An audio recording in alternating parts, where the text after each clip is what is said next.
guys. So, right now, punta tayo ngayon sa tabing dagat ng Boracay. So, makikita nyo ngayon, yan, may buhangin na. May buhanginan.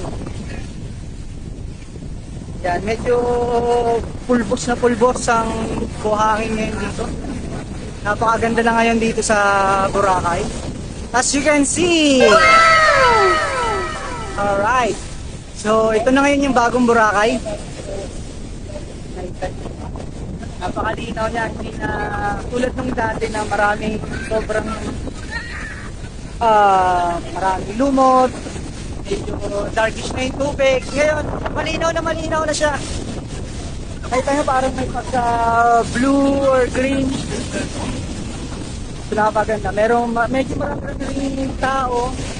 Pero hindi katulad dati na sobrang crowded. Diba? Ngayon, talagang kinokontrol na nila kung gaano karami yung tao pupunta rito. So guys, maganda. Maganda ngayon. Yung panahon medyo kanina medyo madilim. Ngayon, maliwanag na. Sobrang liwanag na, guys.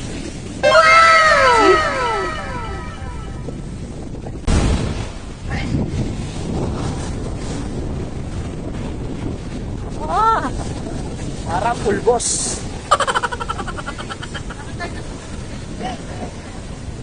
So, kailangan natin magalangan.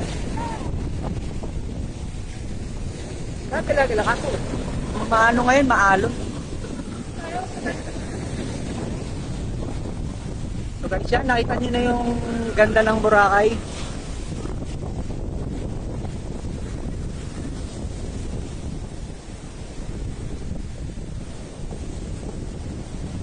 Marami rin naglilinis dito. Medyo maalon.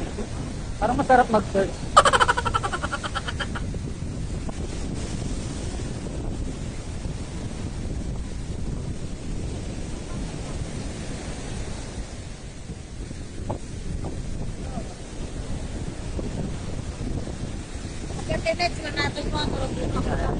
Si Kuya, ayan.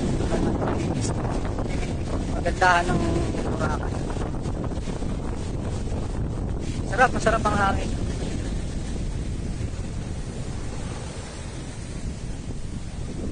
So, mamaya titingin pa natin kung ano yung mga ibang magandang lugar sa Boracay.